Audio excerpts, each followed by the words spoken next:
Hi, my name is ZaKaiRan and welcome to my vodcast. Dreams never end.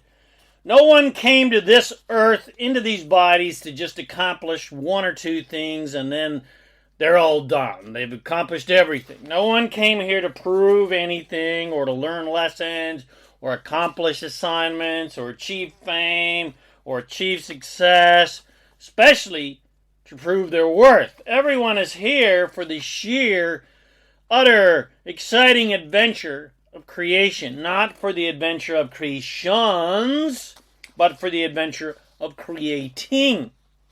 So, when you have a dream, but you may struggle to fulfill it or completely, quote unquote, fail to fulfill it, it does not matter in the scheme of things because everyone has 100,000 more dreams.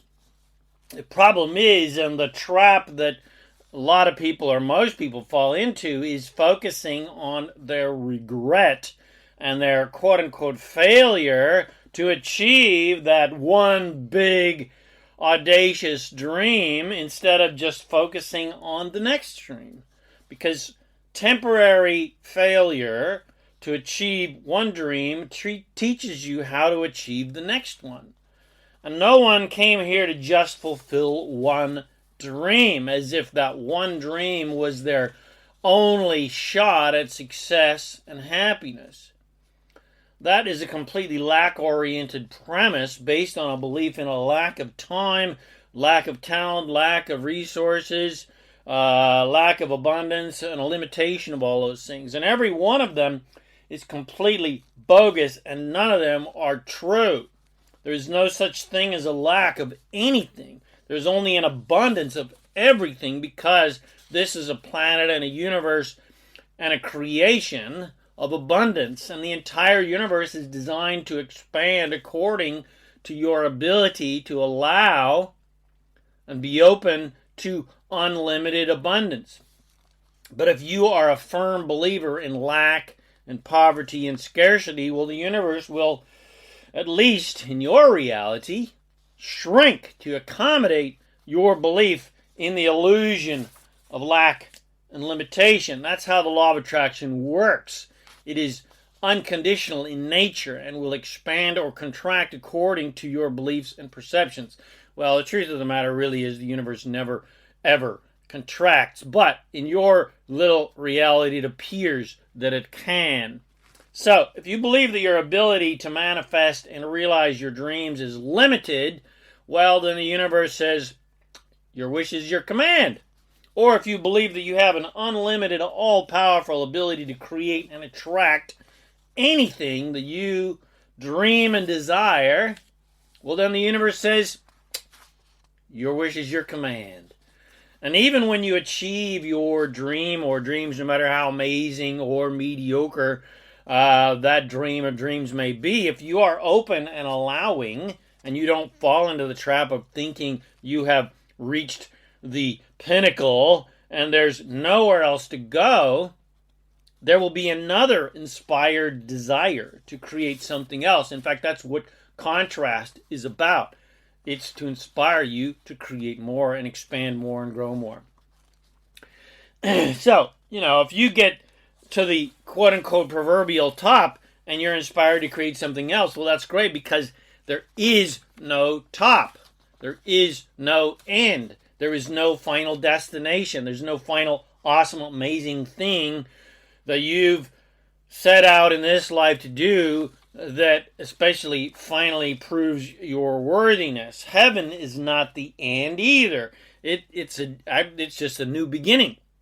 And then you go on another adventure of creation, and then another, and then another, and then another, forever and ever and ever and ever, because you are an eternal creator. And so when you achieve one dream, no matter how amazing it might be, well, that desire has now manifested, so essentially it's done. And so now you will be naturally inspired to go on another amazing adventure of creation. You'll just say, what's next? What other fun things can I do? The contrast of life will naturally inspire those new desires and more desires. Even if the contrast is just little, like for instance, when you get to the top of the mountain and then you see, oh, there's another mountain to climb. Well, that's not a huge contrast. It's a little bit of a contrast, but it shows you, it gives you inspired a new desire. So, the contrast of life naturally inspires new desires, and then, of course, you will go on those adventures to manifest those desires into your physical reality.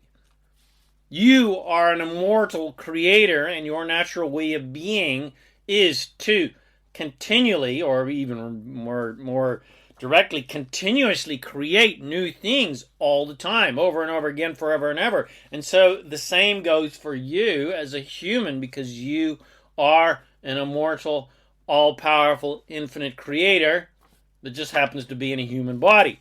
And so you will always desire more and more and more and more, and you will always want more and bigger and greater and expanded, and want to manifest all of those desires into physical reality. Because you are a creator by nature, and so by nature you will always want to create new things. The nature of the universe is more and better and bigger and grander, etc. The nature of the universe is never-ending expansion and growth. Never-ending expansion and growth. The nature of the universe is never-ending adventure of creation.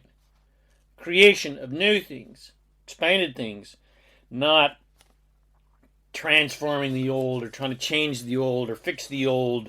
The universe never ever looks back at the old stuff, never looks back at history. Source never ever looks back, only forward. And that's the trap that people fall into. They look back instead of forward.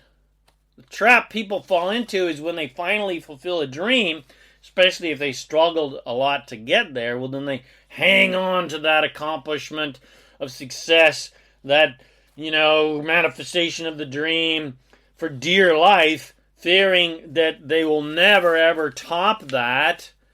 And then they become afraid of losing what they've got from the accomplishment of that dream, and losing their credibility, and losing their fame, and losing their admiration from others that they gained from that accomplishment.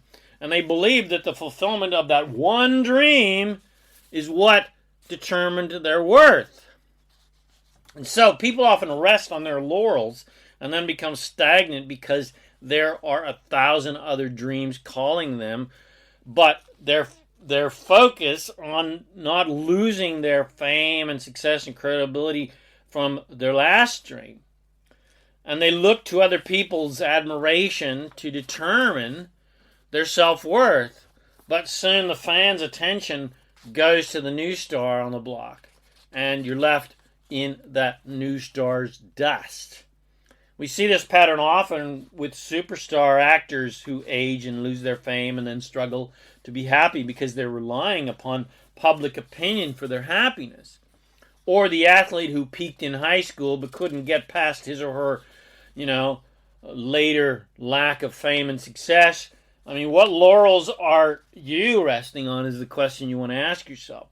Or what old, quote, failures, unquote, are you stuck in and afraid to dream again, or afraid to risk for fear that those dreams will be shattered too, or that you'll fail at those dreams?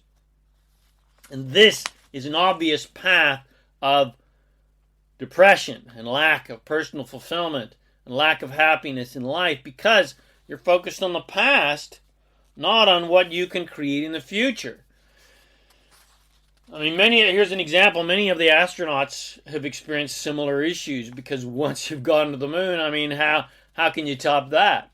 You got to go to Mars, do you? But regardless of how high you get, there are always new dreams to dream and new dreams to fulfill that can even surpass going to the moon. Now it's kind of almost no big deal to go to the moon. There's no dream or desire too high to dream. There are no limitations of what you can dream and therefore create.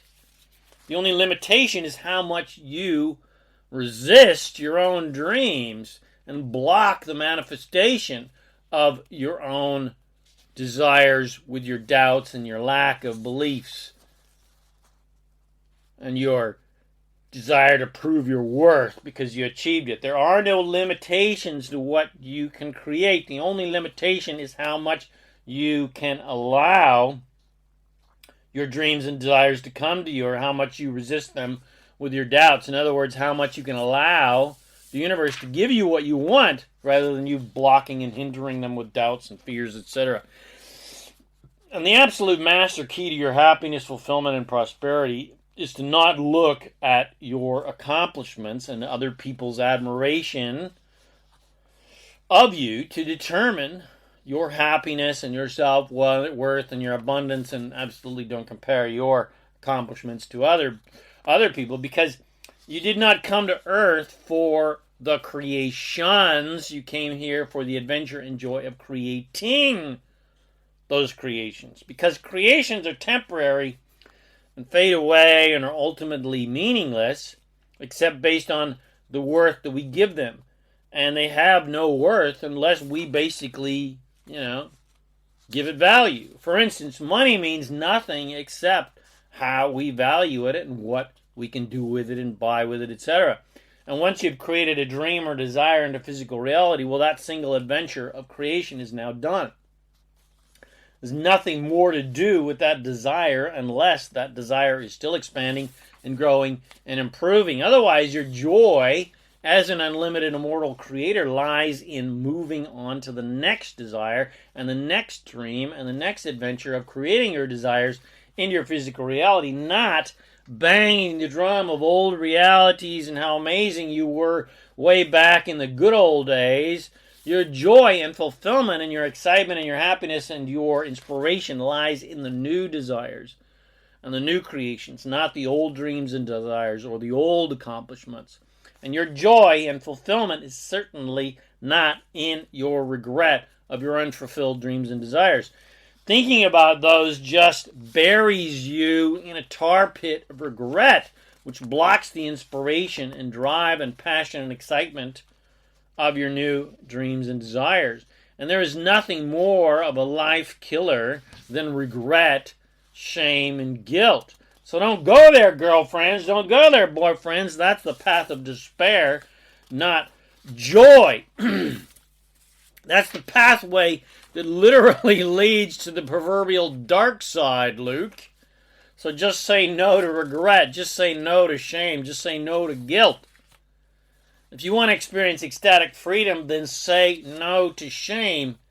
And here's a great story as a prime example.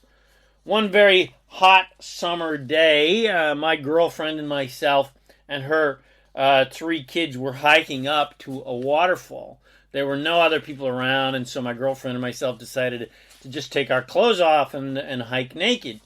When we got to the top of the waterfall, there was a Bible thumper man sitting next to the creek, surrounded by beautiful nature, but he wasn't looking at nature. He was just had his head buried in one of those big, massive, giant Bibles that your mother had that weighs about 50 kilos or about 100 pounds. And he looks up at us in shock and utter, disdain and amazement and judgment and says, "Have you no shame?" And I promptly responded, "No!"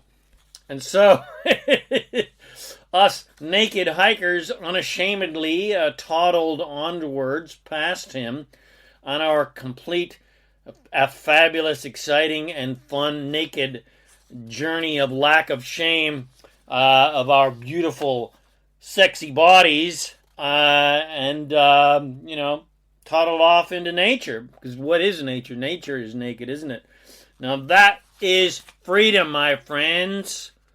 No shame, no guilt. Fuck that bullshit. So don't play the shame game and the regret game and the guilt game. There is nothing to regret because there are no limitations of anything, and you have the complete power to create anything you desire. And there's nothing to be ashamed of because there is nothing wrong with you or sinful about you, and there is no divine force judging your behavior as being shameful or sinful or wrong or bad, and there is no reason to ever feel guilty about anything because there are no victims anywhere on earth or in any universe, because every single experience everyone has ever had was created and attracted, because this is a universe of attraction, not assertion, and nothing and no one can assert their evil will upon you or anyone against your will or theirs. So give yourself a royal pardon and give yourself a big giant-ass break and release yourself from the prison of obligation and start dreaming again. And then allowing yourself to dream will be ecstatically joyful. If you just focus on the joy of being, doing, and having what you want without thinking about the lack of what you want and thinking about what you don't want. That's why people stop dreaming and stop allowing themselves to be inspired to desire new things, and they become sad sacks and boring and even depressed. It's because instead of delighting in the feelings of having what they want, even though what they have isn't here yet, they think about the lack of what they want. They focus on the lack of what they want. And they pay attention to physical, quote-unquote, physical reality rather than feeling reality, the excitement reality. And they compare their apparent lack to others who already have what they want. And then, of course, they feel bad because they're quote-unquote, failing. And this train of thought is the train to nowhere and is no fun at all. And it feels terrible. To get what you want, first off, you got to realize that the only reason you want anything is to be happy. So the master key of success and well-being and prosperity is to get happy now, regardless of your dreams and desires, whether or not your dreams and desires have physically arrived here or not. The master key of fulfillment is to enjoy the adventure of creating, rather than being addicted to creations, like a drug addict who always needs another creation fix. The master key of creation is to focus more on vibrational reality and upon your feeling and emotional reality, and focus solely upon feeling good regardless of the physical conditions of your life or anyone else's physical life, and not letting physical conditions determine how you are going to feel. And last but not least, you got to realize that no one outside of you has any control or effect upon your emotional state or upon your well-being or your self-worth, your happiness, your prosperity, etc., unless you allow what other people think, say, and do affect you. You're the one that decides. Nothing that anybody else does can affect you unless you decide that they can. And ultimately, even though this adventure is a co-creation with all of the other humans and souls on Earth, your dreams and desires have absolutely nothing to do with anyone else, because you have no control whatsoever over the well-being, joy, and prosperity of anyone else, because everyone creates their own realities, and no one can create for you, and you can't create for anyone else. So, even though your desires will naturally include other people in a general way, you will shoot yourself in your own foot if you get too specific and include specific people as a condition of your happiness. Because, one, you don't want your happiness to be dependent upon what other people do or don't do. And two, you have zero control over the lives of others, and you have no control over their desires to be with you or not, or to like you or love you, etc. So give up that futile waste of your creative power trying to control other people and trying to control physical reality, trying to make other people happy, etc., because it is impossible to control physical reality with actions alone. The only way to transform physical reality to improved conditions is to transform your emotional reality, your inner reality. And you do that by transforming your mental reality, which transforms your vibrational reality. And your emotions and how you feel are the indicators of how you have been thinking and are thinking and how you are now vibrating. If you're happy, well, then you are vibrating in an aligned state to your desires, and your desires are on their way to you. You're moving forward rather than looking back. But if you're feeling bad, well, that is a clear indication that you are thinking in limited and lack-oriented ways, and you're thinking about the past or trying to futilely change the present, or you're thinking about what you don't like and don't want rather than what you do want. So your dreams never end, and you will never, ever stop dreaming and desiring new and wonderful things. You will always want more and better and better and bigger and stronger and etc. And not because you are a greedy bastard, but because you are a divine creator. And it is your nature as a creator of worlds to always desire more and better, which literally expands the world. You will always desire more expansion, more growth, more expansion, more growth, which is just a given. Being down here on planet Earth on the leading edge of creation. Your desires and your adventures to create them into physical reality is literally the force of evolution. In other words, you are the force of evolution. Your desires are the force of evolution. So go now and be that unlimited, all-powerful, infinite, immortal creator of worlds just with your desires and your adventure of creating those desires. Be the awesome master of creation that you truly are. Have fun being that awesome, infinite, immortal master of creation that you truly are, because that's why you came to planet Earth, to have fun. No other reason. So, I hope you enjoyed this vodcast. If you did, share with your friends. Bless them with these amazing teachings. Remember to subscribe to my YouTube channel so you can get notifications of my last videos. Come visit me at ZaKaiRan.com for lots of goodies to help you create whatever you want. My name is ZaKaiRan and I help success-minded people create the happy, abundant lifestyle you love. Thanks again for watching this video or listening to this podcast. And I wish you immense joy and abundance on your magnificent journey of divine creation. And remember to always make life a holiday. Woohoo!